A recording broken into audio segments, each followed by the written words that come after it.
Well, good evening, good evening, good evening. Come on in. Hey, we're gonna give you guys just a few moments to get on in here with Lady Perry and myself. We are excited about coming to you. Yes, part on two. this. Yeah, this is part two. Part one was, I guess, a couple of weeks ago. Yes. 2 Sundays ago, I believe, where we just kind of, Sundays ago, just kind of jumped on and just started sharing about warning signs that are not to be ignored. Right. You know, even in, when you talk about the roadway of life, highways that we drive each and every day, every now and then you'll see a warning sign. Absolutely. And they place those warning signs up because they know that there is a potential danger ahead. And so they want you to adhere to those warning signs. Be alert. Yes. Yeah, be alert. I mean, you could hurt someone, you could hurt yourself, you can damage your vehicle. Yes. All because you've ignored the warning signs. Well, how much more? Now life is much more precious than a vehicle, but how much more can we run into potential danger and cause harm to ourselves, cause harm to others, family members, especially if you're involved in someone who has children. Yes. I've seen children get hurt. I've seen, whole families be torn apart because somebody ignored the warning signs. And the warning signs were there. I mean, it was for like their protection. Yeah, it was like bright lights just shining, but no, you just gonna hang in there, you just gonna believe God and ignore godly counsel. Yes. And that's the thing. The Bible said there's safety in the multitude of counsel, and you got to be careful. If your potential mate cannot withstand scrutiny from those who care about you, Yes. from those who love you, from those who are concerned about you. I'm not talking about people who are just jealous and don't want you to have anybody. No. I'm talking about people who really have your best interests at heart. Yes. Really have your best interests at heart, and they're trying to get you to open your eyes. There's a saying.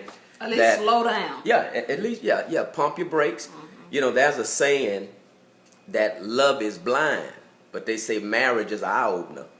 If there's anything will open your eyes, marriage, where you walk in that bad boy blind, give it a couple of weeks, your eyes be wide open. You be praising God. Well, you can see 1 week for us. 1 week for us. Glory be to God, man. And so what we're here to do, and we're not going to take much of your time, but we're going to kind of just brush over what we talked about in part one. Let's go over part one. Let's go over part one, we talked about warning signs. If you're dating someone and you guys are entertaining the thought, having the conversation about marriage and taking the relationship further, we talked about the warning signs, and these are signs that you do not need to ignore, because to ignore these signs is to bring you to potential danger. Yes. Potential danger, not only that, but possible destruction.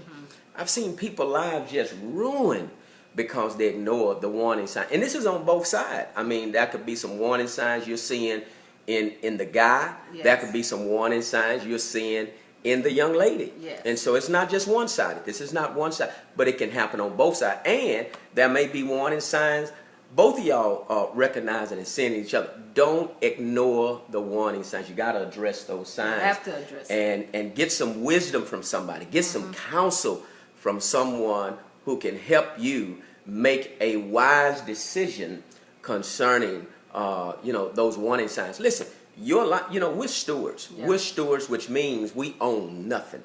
Everything we have, it belongs to God. Yes. Even your life is not your own. So listen, don't just drive your life into something that you see something's wrong with it, thinking that marriage is going to change it, because it's not. Or you're going to change it. Or you're going to change it. It's only going to magnify. It's going to magnify, intensify once you get married. Now, so let's just go over those. We talked about those 5 last time. What was one of them? Anger. Lady Perry? Anger. We talked about anger. And so if you're dating someone and you're seeing those anger issues, you're seeing those anger signs, those warning, you got lights going off, you got Yes. bells, you got alarms going off. Don't ignore that. Don't ignore that. I mean, don't put yourself in that position. And so, because they may need some anger management, knowing how to manage that anger versus, listen to this one. Well, if you wouldn't do that, Yes. then I wouldn't get angry. No. That's not it. Because your response is your responsibility. That person is not controlling whether or not you get angry. And so if you got a person who has an anger problem, that is not someone you want to be walking down the aisle with and going to an altar talking about getting married until they deal with that anger problem.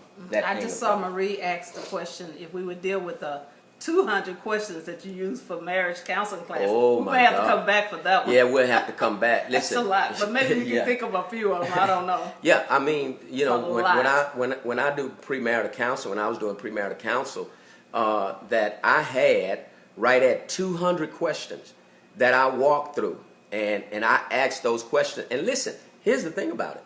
With those questions, and my wife can attest to this, I can think of three individuals, three couples. I had three couples that I was asking those questions to, and upon asking those questions, they say, you know what, we are not ready for marriage. I mean, because you ask those questions, and they're not just yes or no questions. They're questions where you get into a person's thinking, you get into a person's heart. They have to address those questions. And if you ask a certain question and a person don't want to answer that question, why not? Why are you going to plead the fifth on that? I need to know if I'm going to spend the rest of my life with you, then I deserve to have an answer to that question. Yes. You know, when you go on a job, the purpose of a job, and they ask you questions. Right. They want to know who they're getting coming in, and then they check your references. They call where you come from, so on and so forth. Background check. Yeah, all of that kind of thing. And so that's very important. So Lady Perry mentioned anger. That's one of them. Another one was selfishness. Selfishness. You want to marry someone who's selfless, who's not always putting themselves at the forefront. At the forefront, it's always about them.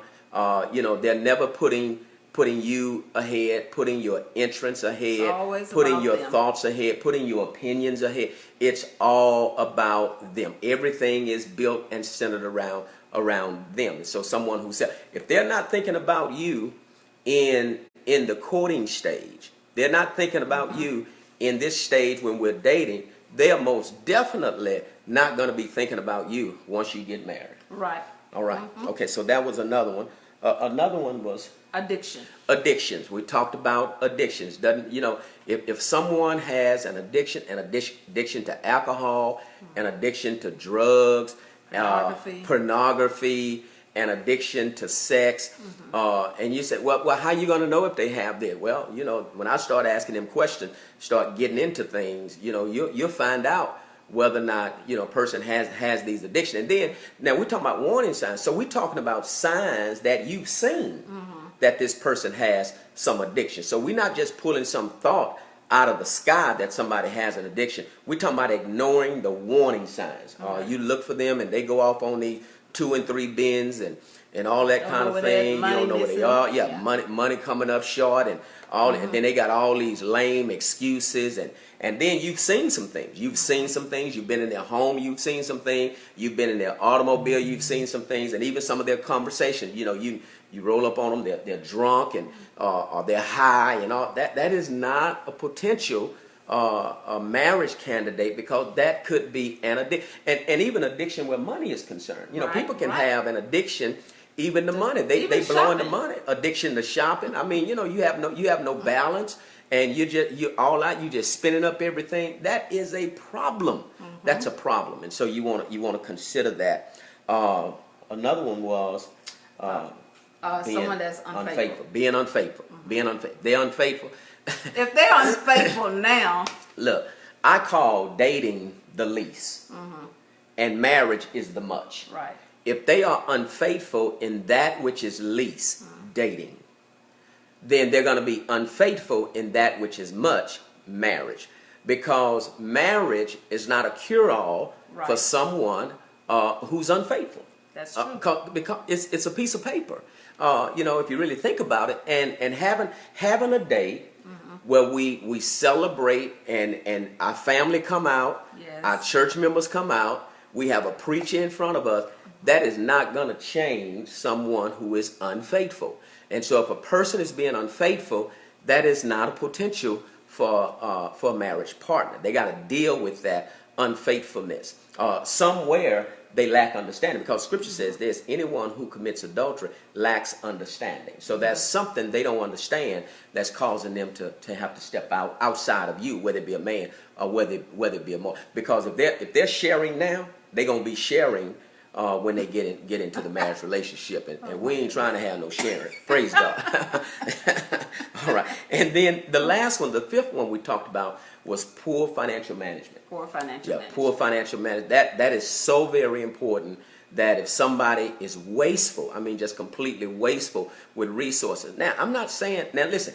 All of these things, people can change. Right. People can change and people can be changed, but a person has to acknowledge, first of all, that they have these problems, that they see these warning signs, and not just acting like, oh, you just don't believe in me, you just don't trust me. No. I'm talking about we actually seeing the warning signs, and they're trying to push it off like it's you. And so if you see that, then no. But Need to give it some time. Pull back. Pull back. And I'm not saying the person, I'm saying right now, we don't need to be talking about marriage. We need to be Right. talking about these issues that you're having and that you're dealing with. So let's pick up from there. And thank you guys for joining us. And listen, I want you to share this with someone. You can share while we're talking. Send it Yes, to please someone. share. Yeah, send it to someone, because somebody needs this. Someone needs this. So we're gonna pick up tonight, and we have five more that we're gonna give you. Plus a bonus. We're gonna give you a bonus. We're gonna throw a bonus in there that I believe is gonna be real good for you. And so you want to hang in there until the end. Right? Yes. Okay. So another one is attacking you. This is a warning sign. A warning sign that should not be ignored if you're talking about marrying somebody. A person attacking you instead of addressing your behavior. Attacking you. You got to be very careful. If a person is constantly and consistently attacking you. See, we can address the problem, but we don't attack the person. Right. If they are attacking you, tearing you down. See, if they start attacking you, next thing you know, they're going to tear. If they are attacking strip you, you if you let 'em. that's right. If they are attacking you, before long, they'll be controlling you. Yes. They'll be controlling you, because if they're attacking you, attacking your person rather than addressing the problem. And so they need to address the behavior and not attack the person. And so someone's coming at you and they're constantly attacking you. You this, you that, you ain't never gonna do this, you ain't never gonna be that. And I mean, it's always attacking your See, if you want to marry someone who's gonna build you up, That's right. not tear you down. The Bible talks about condemnation. You want a person who's going to encourage you. Right. You want a person who's going to commend you. You want a person who's going to construct you. A person who's going to build you up and not deconstruct, Right. not tear you down, not condemn you, but commend you. Now, that doesn't mean we don't address the problem. We gotta address the problem. People get fired. Whenever someone's fired from a job, it's not always they don't like you. Sometimes they just don't like your performance. And so you got to be able to detach your person from your performance. And you have to be careful about someone, you're talking about marrying somebody who's attacking you rather than dealing with your performance. They're attacking your person, tearing you down rather than building you up. But it shouldn't be constantly. It shouldn't be Constantly tearing It you should- down. it should calling not you be. names and then That's right. It stupid should not and be dumb all and that kind of, because can't if you do anything if right. you stay around for that, here's what's going to happen. your self-esteem is going to begin to suffer. Yes. Your self-esteem is going to suffer. You're not going to know who you are. You're going to go into this shell, and you're going to find yourself being controlled. And that's what you want to avoid, and that's what you want to stay away from. Right. This word condemn, when they condemn a building, here's what they're saying. They're saying this building is good for nothing but to be torn down. That's what it means to condemn a building. It's not good for use. It's not good for fit. And so when someone constantly condemn you, they're saying you're good for nothing but to be torn down. I don't even know why I'm with you. I shouldn't even be with you. I don't even like you. I don't even like you. I don't even know why I stay around with you. I mean, I could be with anybody. There's always somebody who want me, and I'm wasting my time with you. And if you stay around for that, you've already lost who you are. Yes. You don't know who you are if you stay around for that. That is someone who's constantly attacking your person.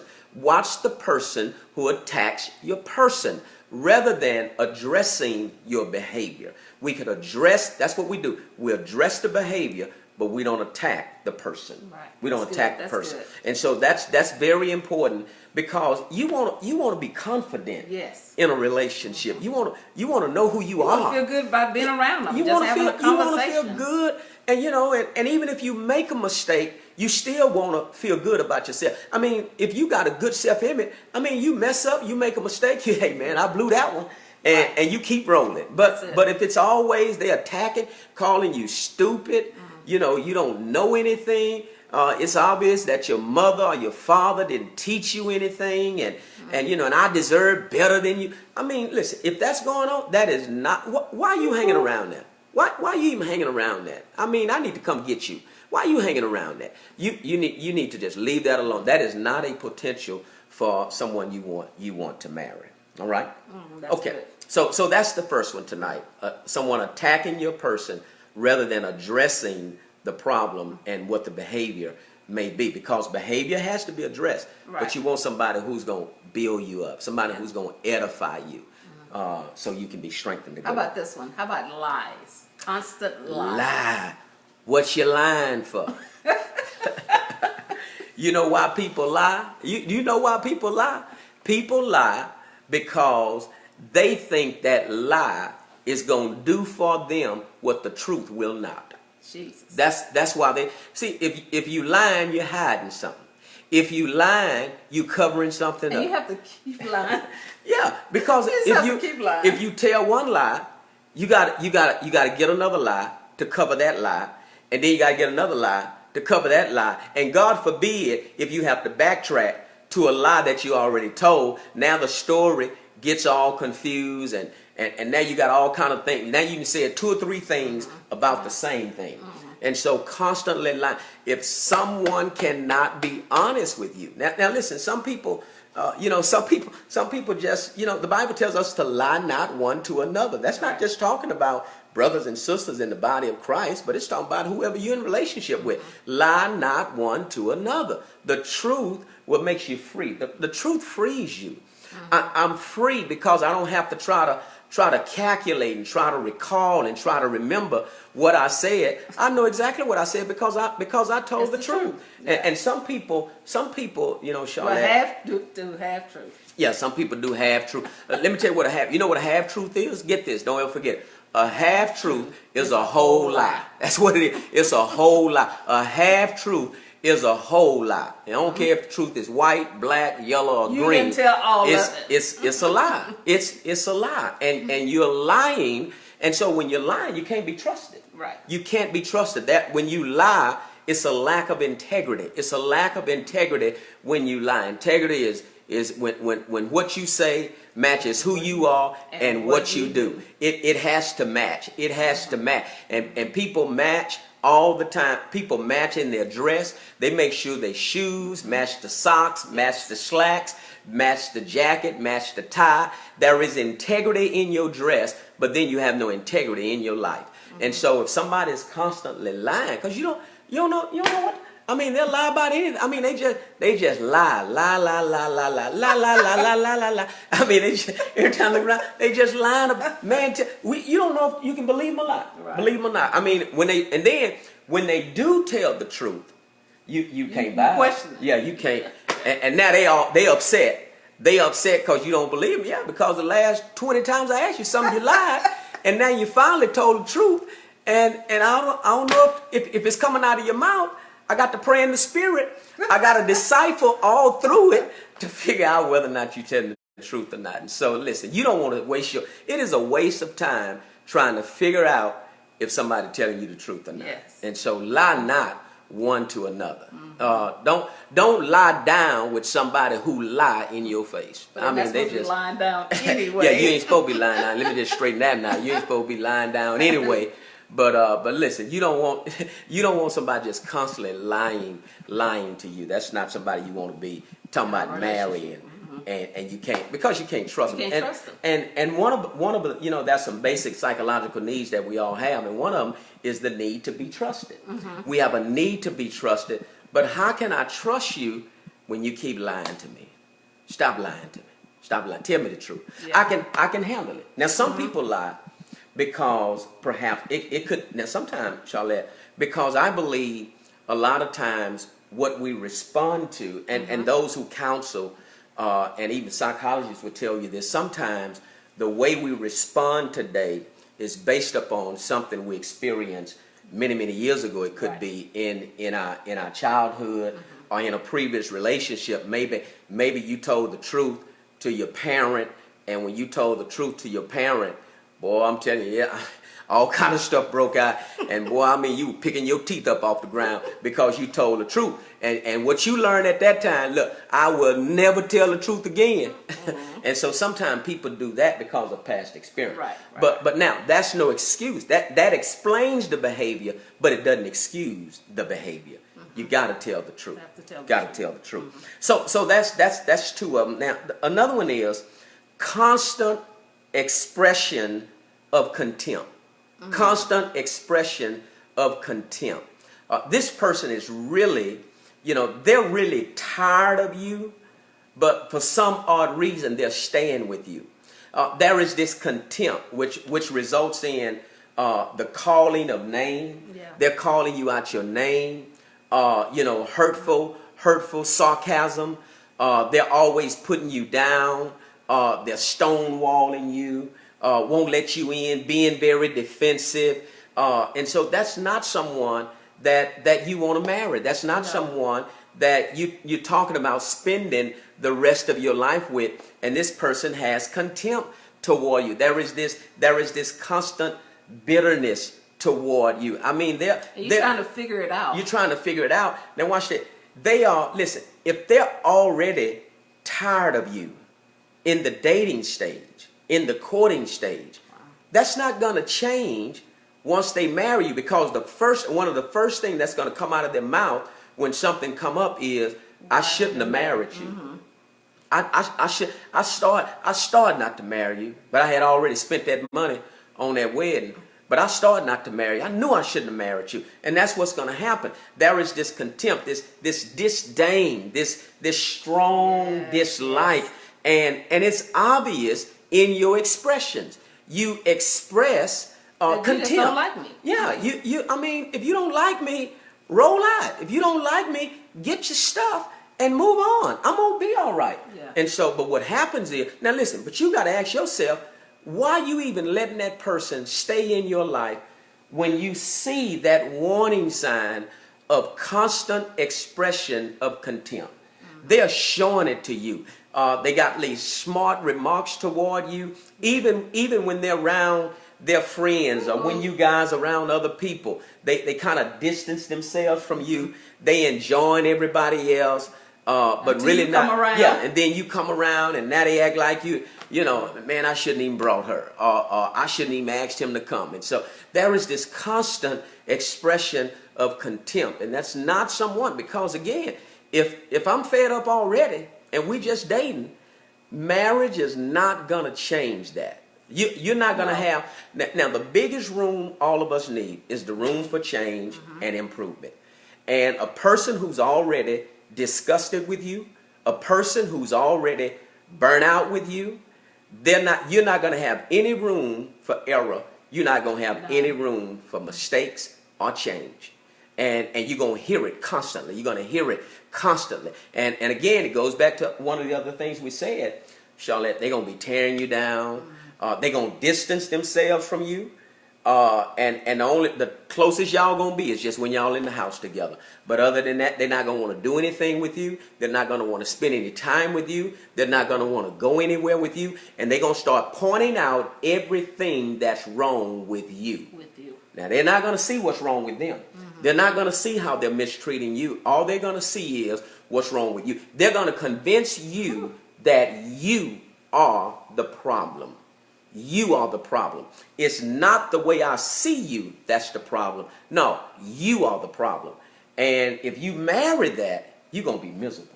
Very miserable. And nobody gets married to be miserable. We don't get married to be miserable, but that's what's gonna happen. And so and even from now, Charlotte, they'll start attacking your sense of self. Your sense of self. And how do they do that? They do it with insults. The constant insults, just insulting you, just putting you down, just tearing you down. And next thing you know, they're going to start going places by themselves. They don't want you to go. They don't want you to go.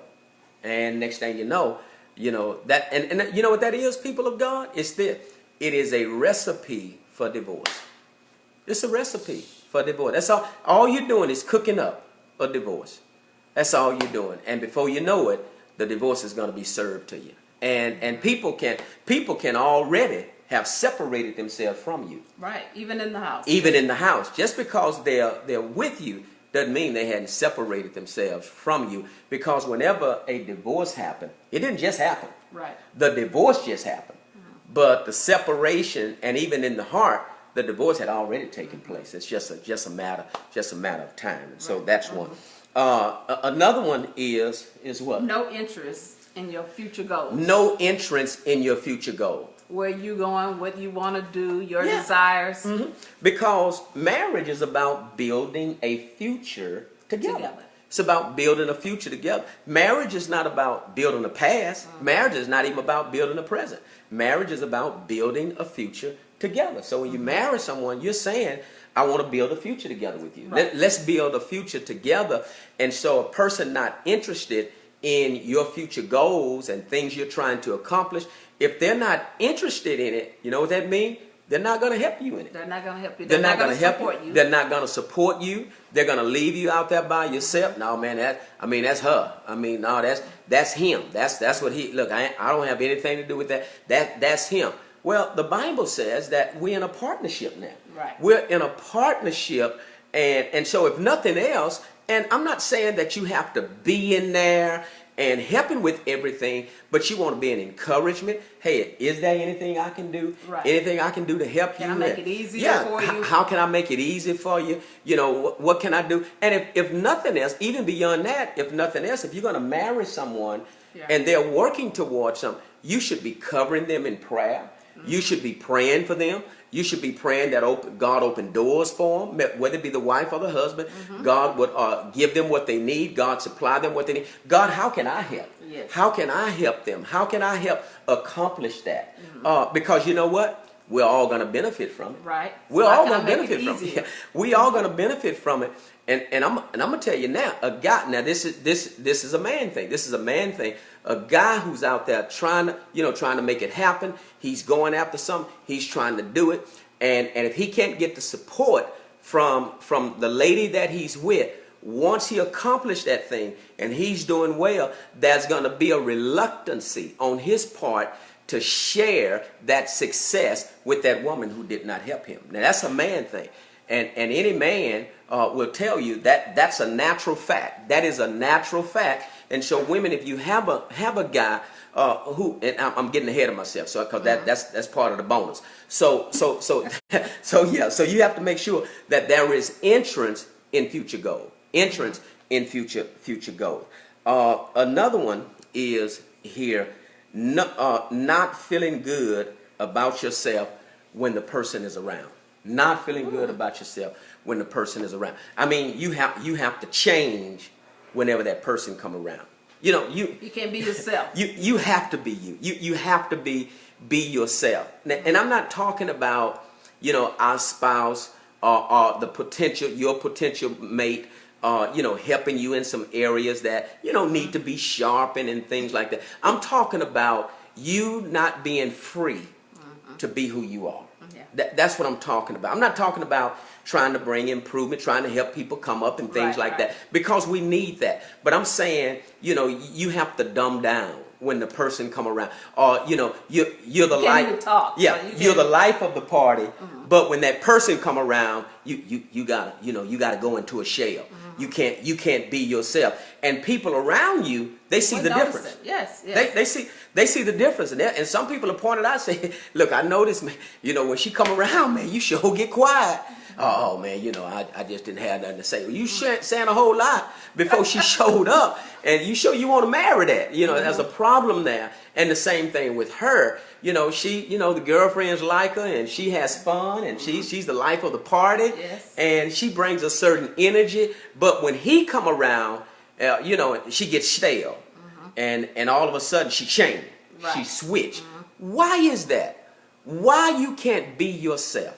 Why you can't express that uniqueness of who you are when you're around that person? Even certain phone conversations, you go in another room and talk, or you go somewhere else and talk, or you say, "Man, I can't talk right now." And why you have to do that when you're around that person? See, you got to look at that, and if that's happening now, it's gonna grow when you get married. Watch this, Charlotte. I just sensed this. When you're dating someone, I want you to hear this. When you're dating someone, that dating period is a seed. Okay. It's a seed. Marriage is the ground that you plant all those dating years into the ground of marriage. And whatever you plant into it, it's going to spring up in marriage. Yes. So it's going to grow. So all the stuff we've been doing while we're dating, if there's been anger issues when you're dating, you're planting that into the marriage.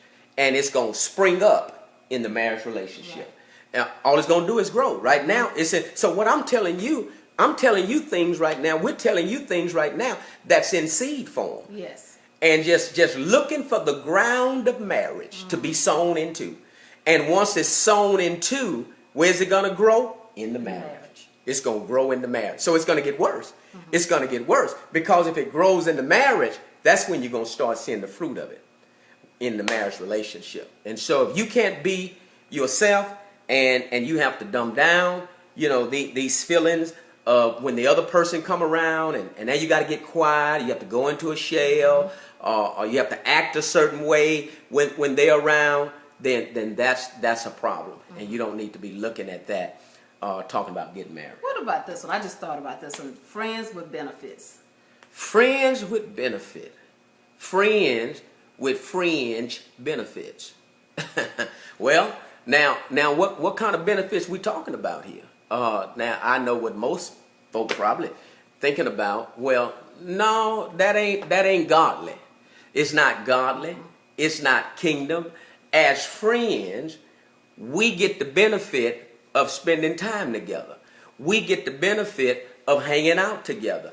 We get the benefit of kind of being together. That should be the scope of the benefit. It's almost like it's almost like this, Charlotte. Okay. When you go on a job, and they bring you into a company, and they give you a 90-day probationary period, and in that 90-day probationary period, then there's some benefits that the company have. Yes. But they're saying, we're going to give you 90 days, see what you're all about, make sure there is a mutual beneficial relationship. And if there's a mutual beneficial relationship, then we'll release certain benefits to you. Right. You'll be able to get certain benefits. So even on a job, they're saying there's a period of time before you can get certain benefits. Right. Now, so here's what I'm saying. Now, what am I saying? So let me just be clear. So, Apostle, are you saying that It take 90 days. I can wait 90 days, and then after the 90 days, I can get the benefit. Is that what you saying? Praise the Lord. Because we on day 80, and we almost at 90. So do I get the benefit after that? No. That's not what I'm saying. The 90 days is a type. Got it? The 90 days is a type. It's a concept. The concept is there's a period of time before you get certain benefits. And listen, if you gain away certain benefits now, then it's not a benefit in the marriage. And so you got to make sure certain things are reserved for marriage. Yes. This is not for dating. Test driving. yeah, all that test drive. No, ain't no test driving. It is what it is. And so no, you don't. No. You that's scary. You gonna find. It's kind of like the guy in the Bible who bought a yoke of oxen. He bought a yoke of oxen, and after he bought them, he said, "I got to go and see if they'll pull." And so now, once you get married, now you just gotta, see what the Lord say. Well, what happens when you're dating and someone keeps putting that pressure on you when you have already, committed to save yourself? Yeah, male or female? Yeah, because it's not just guys. I want to be clear. It's not just guys who pushing up on a woman, trying to get her into the bed. Sometimes it's the woman pushing up on the guy. And they're trying to preserve themselves, trying to save themselves for marriage because they have something they want to reserve. They have something that they want to be special once they get married. And so if you have that, just be clear. I mean, just be clear. No, I don't want to get in. No, I don't want to go there because once you start getting involved sexually, it's gonna cloud the relationship. Yes. You got a whole nother issue to deal with in the relationship. I mean, just think about it, man. Everybody, you've been with every time you with somebody and you giving up benefits and all of that. I mean, what's going to be the benefit of marriage? Get a benefit. Yeah, what's going to be the benefit of marriage? You around there just passing out blessings. I mean, you got to preserve something for the marriage relationship. And there's some and on behalf of guys as well as ladies, but on behalf of guys, there are some guys out there who will honor that. Oh, yeah. There's some guys out there who will honor that. That doesn't mean, something's wrong with them. No, they'll respect. If he respect her, he'll respect her standards. Yes. He'll respect her standards and will be looking forward to marrying her. And so if you got somebody who's pushing up on you, and that doesn't mean they're a bad person or anything like that. It's a good opportunity to demonstrate some restraints. Yes. A good opportunity to demonstrate restraints and preserve yourself until you guys get married. Yeah. Until you get married. And it can be challenging. It can be challenging, but y'all pray together. Y'all pray together. And you may have to set some guidelines where you only go out when it's light outside. We don't go out at night. We don't listen to slow music in the car.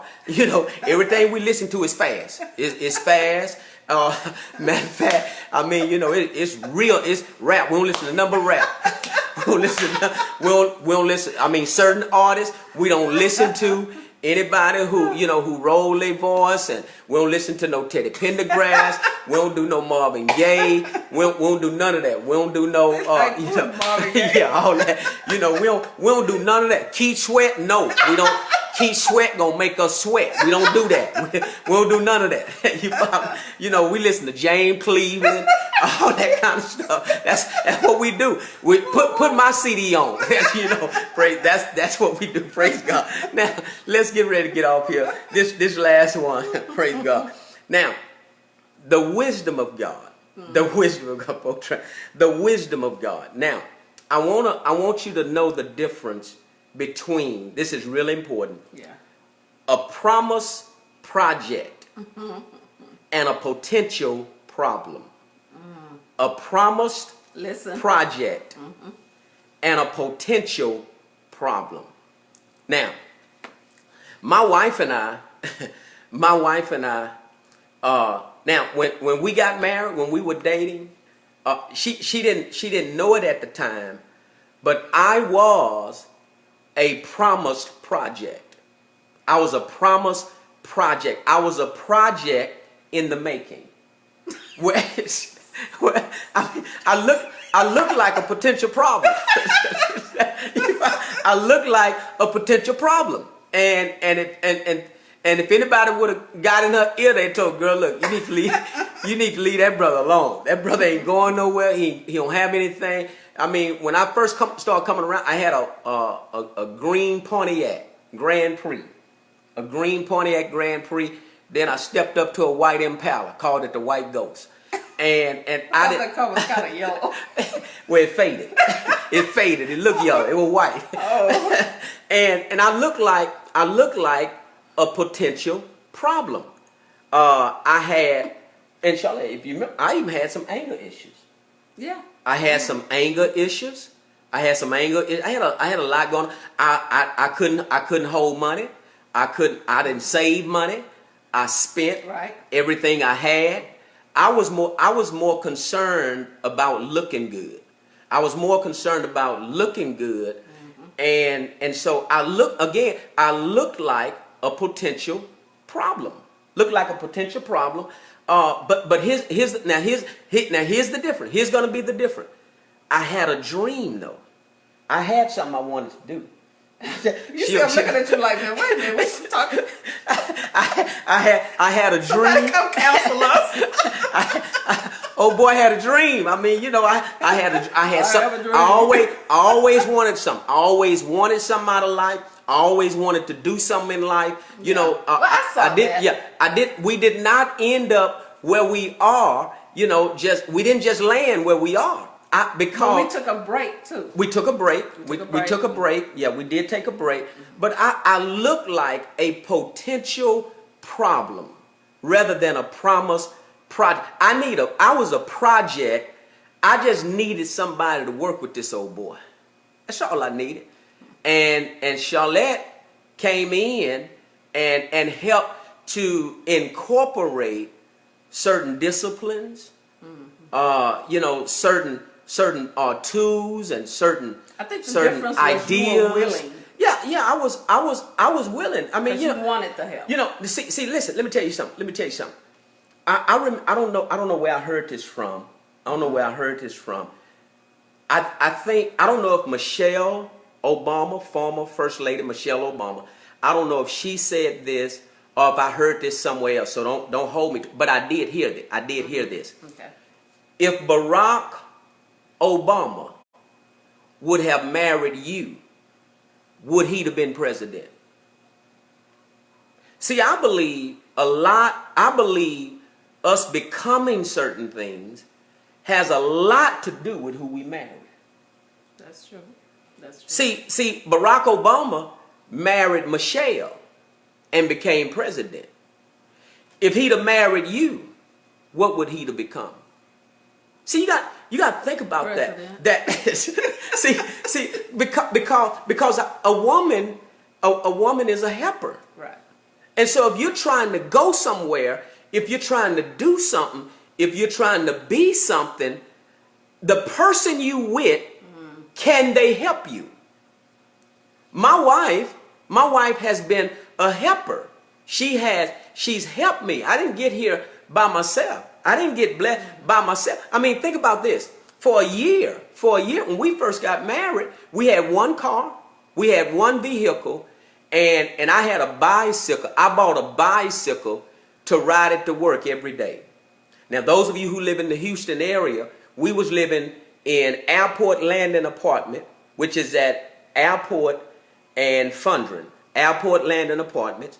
I rode my bicycle to Holmes Road and 288, 2748 Holmes Road, where I was working at. What happened to the other vehicle? We sold it. Remember, we sold it? We sold it for $1,000, and we gave $1,000 to the church. Okay. That's what we did. We had another vehicle. We ended up selling it. Mm-hmm. That was the one with the top hanging out of it, when the stuff fly over your head when you ride. But we sold that car for $1,000, and we sold the $1,000 into the ministry, into the church we were a part of. Now, I rode my bicycle. Now, that didn't look like a promise right there. That didn't look like he was going somewhere. That didn't look like he was. Now she could have said, you know what? Somebody could have said, "Girl, you need to, y'all do that, yeah, you need to get you somebody. That man around here riding that bicycle and so on and so forth. That man ain't, how he gonna take you somewhere and he riding on the bicycle? Now I can take her wherever she want to go. I can take her wherever she want to go right now. Why? Because I was a project. I was a project. I just needed the right contractor. I just needed the right person who can help me become the project that God was calling me to be and God was forming me into. So do you encourage that? Now, here's what I encourage, because there are some people. I mean, you are a success in the making. Mm-hmm. Some people are a success in the making. They are a diamond in the rough. Yeah. And you can't see it right now. But just like the warning signs can be there for potential danger, I believe the warning signs can also be there for the obvious signs can also be there for a promised success. Yeah. And so now, but that's why I started out by saying wisdom is the difference. Wisdom is and if somebody's going towards success, you can see where we're getting at. Yeah. You can see where we're getting at. You should always see progress. You're going to see, if we go into Dallas, you're going to start seeing signs. And before long, you're going to see a sign say Dallas. Then you're going to see the mile markers change. Right. And then the mileage is going to change. So if we going somewhere, okay, we're not there yet. He's not there yet. Or she's not there yet. But I'm with her or I'm with him because I see the signs. Right. I see the signs. And so a lot of time, good men get left because they don't look like success. You got it? And if you got if you got a guy getting up every morning, hitting it, hey man, thumbs up. Thumbs up. I mean, so what he don't have a briefcase? But he going to work every day. You got a guy that's hitting it every, I mean, come on, man. You got a guy that, I need somebody with making six figures. Well, you may not be a six-figure woman. And, if you're not a six-figure woman, but you want a man that's a six-figure man, and so it has to match. And same thing I think with both the woman. should always bring something to the table. We both got to bring something. It can't be one side. It can't be one-sided. But listen, that's what, we come together to build our dream. We come together to be, we got a dream. Baby, here's where I'm going. Here's what I'm working on. Here's where I'm trying to go. Here's what I'm trying to do. And let's pray. Let's believe God. Let's build this dream together. Baby, we can get there. Right. We can do it. You can talk to a lot of people who look like a potential problem, but they were really a promised project in the making. Just needed somebody to hang in there with them. And that's why I be seeing young couples, Charlotte, I encourage them. Man, y'all stay together, hang in there together. It may be rough right now, but hey, y'all keep working on your goal. And you'll get there. You'll get there. You'll get there. You'll get there. So again, wisdom is knowing the difference. I'm not talking about somebody who's sitting at home every day, not doing anything, and sitting back talking about they want to be something, but they're not doing anything. See, the Bible said the hand of the diligent shall be made rich and shall be made fat. And so you gotta look for diligence and not laziness. Right. Know when you see, lazy is a potential problem. Diligent is a promised project. And that's the difference. Yeah. I have another one. And then we'll end with this one. All right. When you have children and that other person during the dating stage have problems with that. You have children and the person you're dating has an issue. Or if you're dating someone and they have children, but it's their weekend, for instance, it's their weekend, and it's always a problem. It's something about their children. Okay. They're not supportive. They always have something to say. It's negative. No time for them. Yeah.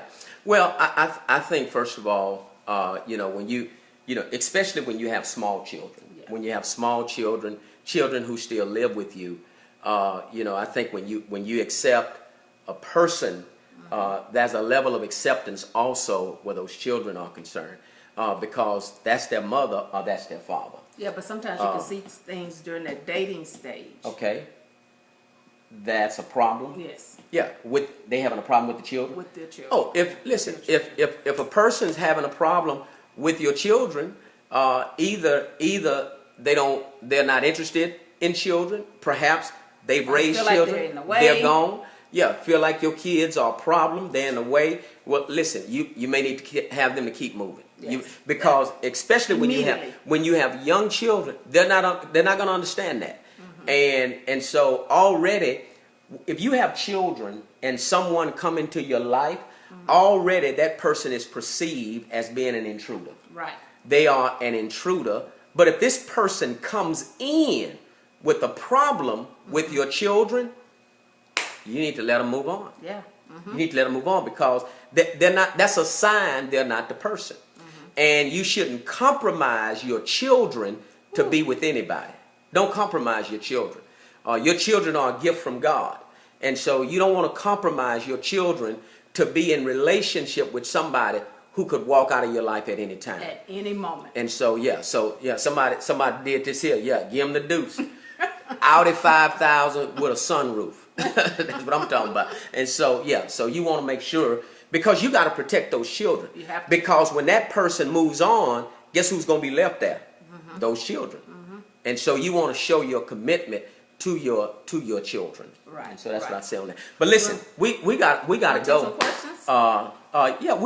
We'll take a few questions. We won't take many, but we will. If you have some questions, just shoot your question, and we'll somebody say run, Forrest, run. I know that's right. Okay. Okay. I don't see any. Because see if they're not for your children, they're not for your children. They're not for you. They're not for you. And listen, let me say this on that too, Charlotte. Let me say this.